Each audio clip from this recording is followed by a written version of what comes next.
everybody. My name is Doug Ballinger, and I'm Logan's dad. And this is another episode of Logan's Voice. Welcome. Today's episode is going to take a slightly different angle. You've heard me talk about fentanyl, xylazine, overdose deaths, and the poison drug supply. But today I want to start before all of that. I want to start at the root of it. Because here's the truth. I've come to understand, and I say this as a grieving father, not a licensed professional, this crisis starts in the mind and the heart long before it ends up in an autopsy. Our kids aren't just chasing a high, they're chasing quiet. They're looking for something to shut the noise down in their heads, the anxiety, the pressure, the trauma, the grief, the self-doubt, all of it. And once they find something that numbs that pain, the drug takes over and the brain changes. And then it's a whole different fight. So today we're going to talk about what's being done, not just to fight fentanyl on the streets, but to protect mental wellness in schools, in our communities, and in our culture, because that's where prevention really starts. You've probably heard me say it before, but I'll say it again. This crisis we're facing isn't just about drugs. It's about despair. It's about kids, teens, and adults trying to escape the pain inside their own minds. When Logan was little, I didn't understand how mental health worked. Not really. I didn't see the early signs of him shutting down. I didn't know how early trauma, ADHD, and anxiety could make a young mind feel like a war zone. Kids aren't out here trying to party. They're trying to find peace. And sometimes that peace comes in the form of a pill, a powder, a syringe, anything to shut the noise off. And once that switch gets flipped, it's no longer about choice. It becomes chemical. It becomes survival. And the brain gets rewired. So let's talk about what's being done. What gives me hope that we're starting to get this right? 988. Just three numbers. It's been called one of the biggest mental health policy wins in a generation.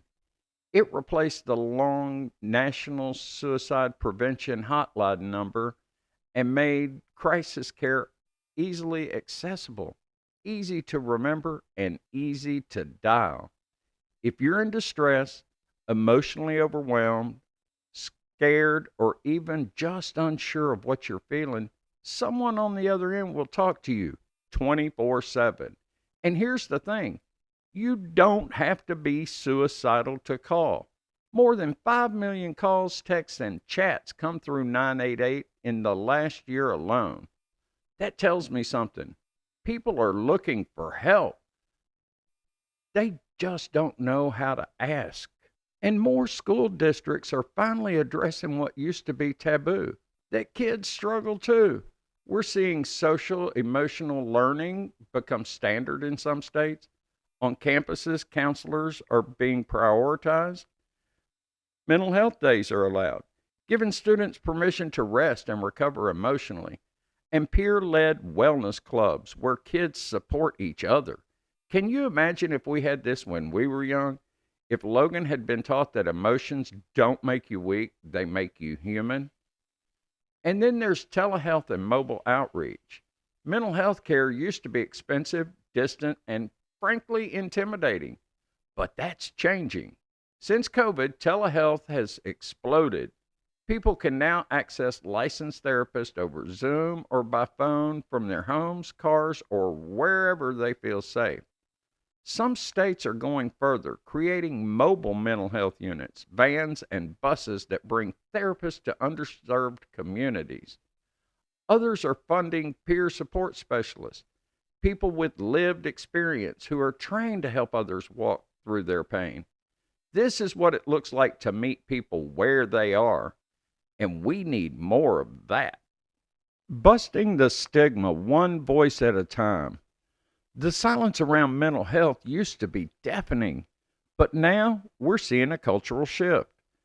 People with public voices like athletes, musicians, actors, even politicians, they're talking about therapy, about trauma, about medication, and most importantly, about surviving. Campaigns like It's Okay Not to Be Okay, or Mental Health is Health, or Seize the Awkward, they're all helping normalize these conversations, especially among our young people. Because when we stop whispering about our pain, we start healing out loud. And then there's the trauma informed revolution. In hospitals, schools, even some juvenile court systems, more professionals are being trained to ask what happened to you, not what's wrong with you. That simple shift changes everything. Because for someone struggling with addiction, for someone who has survived abuse, neglect, or loss, being seen as a person and not a problem, that can be the beginning of healing. Logan had trauma. He carried it with him. But back then, I didn't have the tools to understand it, and neither did most of the systems around us. If I could change anything, it would be that. If we're serious about ending this crisis, we have to stop focusing only on the drugs. We have to ask, why are so many people trying to disappear from their own lives? And once we start answering that, once we start treating the pain behind the use, then we can start to heal a generation. Now that we understand that mental wellness and mental health is the foundation that we have to build on to achieve success in the battle against this crisis. But now let's talk about what's actually being done at the federal, state, and local levels to get this poison off our streets. Fentanyl is still the leading cause of overdose deaths in America. And it's not just fentanyl anymore. Xylazine, carfentanil, nitazenes, these aren't just drugs. These are chemical weapons, and they're being mixed into pills and powders that are killing people in minutes, sometimes just seconds. We've lost too many, and finally the system is starting to catch up. The numbers are still grim, but there seems to be a shift happening. First, some news that caught my attention. According to the CDC, overdose deaths in the United States actually declined in the 12 months ending in September of 2024. They're down to the lowest rate since mid-2020. Now we're still talking about over 80,000 deaths annually. That's staggering, but it's the first real sign that maybe, just maybe, something is working. Places like New York State have reported even more dramatic declines, over 12% down in fatal overdoses, and they're crediting expanded treatment access and harm reduction services. In March of 2024, the End Fentanyl Act was signed into law. It gives U.S. Customs and Border Protection stronger authority and requires frequent updates to their policies for detecting and stopping fentanyl at ports of entry. But let me say this, if you think this stuff is only coming through the border, you're missing the point. Much of it is being made in illicit labs, mixed locally, and passed through social circles or fake prescriptions on Snapchat and Telegram. That's why we also need state-level action. Xylazine, also known in the streets as Trank, is the newest monster in this mix. It's a veterinary tranquilizer, and it's not even an opioid, which means Narcan doesn't work on it. Xylazine cannot be reversed with Narcan. Some states are fighting back. Pennsylvania made xylazine a Schedule III controlled substance, meaning unauthorized possession can now be prosecuted, but it's still available for licensed veterinary use. The Biden administration launched a national plan to reduce xylazine-related deaths by 15% in key regions over 2 years. It includes research, testing supplies, and grants for local response teams. We're behind the curve, but we are catching up. Enforcement versus compassion can be a balancing act. Law enforcement is stepping up. There are more deaths by delivery charges being filed across the country. More dealers are being held accountable, even friends who share a pill that turned out to be laced. But here's where it gets tricky. because we can't arrest our way out of this crisis. Addiction is not a crime, it's a disease. And while we need to take down the people profiting off of poison, we also need to lift up the people trying to survive. That's where harm reduction comes in. And I'll talk more about that next. And then there's the power of public awareness. More and more, we're seeing campaigns aimed at educating people about the real dangers of the street drug supply. Things like one pill can kill, a DEA-backed campaign showing how fake pills can look legit but be laced with fentanyl. There's PSA videos in schools, public bathrooms, TikTok, and even gas station monitors. Grassroots movements like ours, Hope Movement Coalition, like yours, spreading the word in memory of those we've lost. Because if we don't keep talking about this, who will? This isn't about fear or making you feel sad. It's about truth. And truth is the only thing powerful enough to break through denial. Because every one of these headlines, every one of these stats, it's someone's child, just like Logan.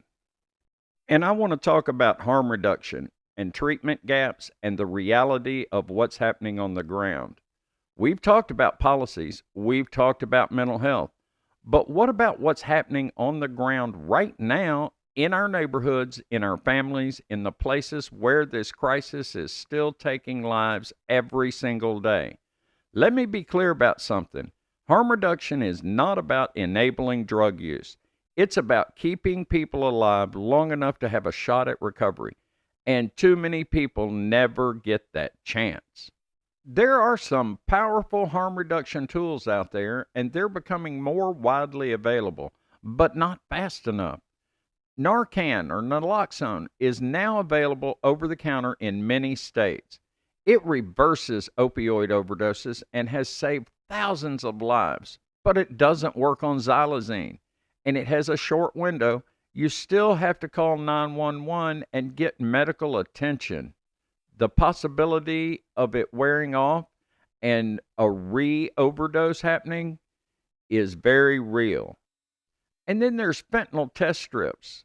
They're small, cheap, and easy to use. They let someone test a pill or powder before using. If fentanyl is present, maybe they think twice, or maybe they use more safely. Either way, it could save a life. And there's drug checking sites, usually in urban areas, allow people to submit a sample and find out what's in their stash. It's controversial, and in some places, but guess what? It's reducing overdoses, period. We can't keep pretending that just say no is a strategy. People are already using. Harm reduction says, okay, so how can we help you stay alive until you're ready to heal? But here's the ugly truth. Even when someone decides to get clean, help is often out of reach. Let me give you an example. Texas has 31 million people. You know how many licensed opioid treatment clinics they have? 97. That's one clinic for every 320,000 people. Even worse, there are long wait lists. There's insurance red tape and not enough providers certified to prescribe buprenorphine or methadone, two of the most effective medications for opioid use disorder. Rural areas have no resources at all, just jails. Imagine telling someone who's finally ready to get clean and they'll have to wait 3 weeks for a bed, drive 2 hours, and pay out of pocket for meds they need to stay alive. What do you think happens next? Medication-assisted treatment, or MAT, is often misunderstood and underused. Medication-assisted treatment is one of the most scientifically backed treatments for opioid use disorder. That means combining therapy with medications like methadone, Suboxone, Vivitrol. These medications reduce cravings, block the high, and stabilize the brain. But there's still stigma, even from within the recovery community. Some people say if you're on Suboxone, you're not really clean. And that's just not true. Recovery isn't one size fits all. We've got to let go of that judgment if we want to save lives. And affordability and accessibility are still a wall for many. Addiction is a disease, but we don't treat it like one. Can you imagine someone having a heart attack and being told, sorry, we can't treat you until your insurance clears? That's what people with substance use disorder face all the time. Low-income families can't afford private rehab. State-funded programs are overrun. And if you're uninsured, good luck. And let's not forget, the people most at risk are often the least resourced. Teens, people of color, LGBTQ plus youth, people aging out of foster care, people getting out of jail. They're falling through the cracks and we're losing them. We've built a system that expects broken people to be whole before they ask for help. That's backwards. The system should be ready the moment someone is. That's how you save lives. That's how you honor the ones we've already lost. Now, let's talk about the culture shift and what's still missing. If there's one thing that gives me hope, it's that people are finally talking. We're breaking the silence, one story at a time. But it's not enough just to talk. We need to change culturally, systematically, and politically. Let's be real. We didn't get here overnight, and we're not going to get out of it with sound bites and ribbon campaigns.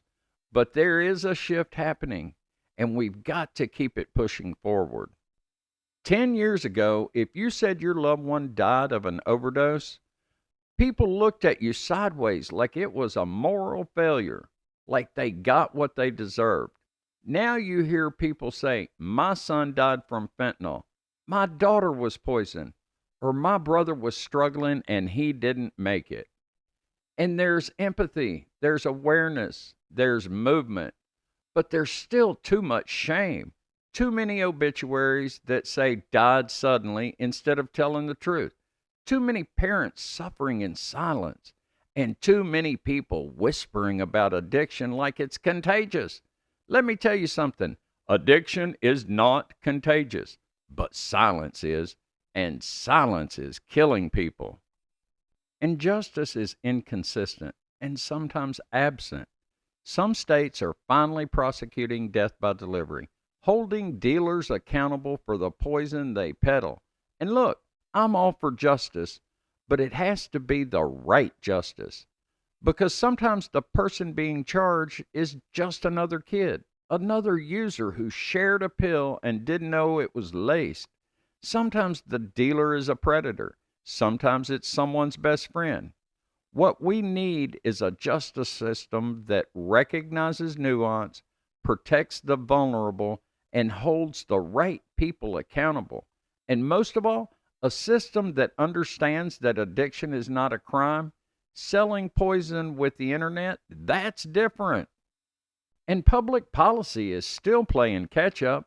Even with all the new bills, the 988 line and state level reforms, we're still way behind. Many rural counties have zero access to harm reduction services. Medicaid and private insurers still deny coverage for evidence-based treatment. Overdose response programs are underfunded and understaffed. There's no national standard for tracking what's actually in the street supply. So parents and first responders are flying blind. This is still a patchwork response to a national crisis. We don't need one more press conference. We need follow-through. The families are still forgotten. You want to know who's holding the front line? It's not Congress. It's us. Moms setting up naloxone stations in their hometowns. Dads like me telling stories we never wanted to tell. Brothers and sisters wearing memorial tattoos, showing up to vigils and raising money for peer support. We're not just grieving, we're working. We're showing up. We're doing what the system didn't do. And if you're listening to this podcast right now, chances are you're one of those people. You get it. The overdose crisis isn't just about fentanyl or xylazine. It's about the human beings we failed to protect. And the question isn't whether we care, it's whether we care enough to change. So, what does change look like? It looks like telling the truth. It looks like fighting shame with compassion. It looks like safe supply, early intervention, and real recovery access. It looks like loving someone through the worst and not giving up, even when they've already gone. And I'm going to tell you, love is louder than stigma. As we close out today's episode, I just want to say this. We are not powerless. This epidemic didn't start overnight and it won't end overnight, but we are not powerless. We can talk about it, we can name it, we can show up in spaces like this and say the quiet part out loud, because silence kills and truth is what saves. I'm not a doctor, I'm not a grief counselor, I'm not a policymaker. I'm just a dad who lost his son to a poison drug supply, a dad who wishes every single day that I'd known more, done more, and asked more. But I can't go back. What I can do is use my voice. And that's what this podcast is. It's Logan's voice now. It's the voice of all the sons and daughters who didn't get a second chance. And it's the voice of all of us who are still here, carrying their memory forward. You've heard me say it before, and I'll say it again. Mental wellness is not a luxury. It's not optional. It's not something we deal with when everything else is taken care of. Mental health is the root. It's the beginning and the end of this story. And until we get serious about that, the cycle will keep spinning. We don't need more shame. We need more seats at the table. We need less judgment and more resources. Less just say no, more how can I help you? Less silence and more love spoken out loud. If you're grieving someone today, I see you. If you're struggling with substance use disorder, I honor your fight. If you've tried watching this crisis unfold while the world looks the other way, welcome. You are not alone here. And before I go, I want to leave you with this. Be the one who talks about it. Be the one who holds space. Be the one who loves without shame. Be the one who keeps going even when it's hard. Because that's how change begins. One heart, one voice, and one story at a time. And please visit logansvoice.com. We're in the process of publishing a resource page on that website and ways that you can get involved. And pick up a shirt or a hat. That helps spread the message. Don't bury our kids in silence. Speak up, speak out, fight back. Until next time, take care of yourself, take care of each other, and remember, love is louder than stigma. I am Logan's voice. I am Logan's dad, and I will not be silent.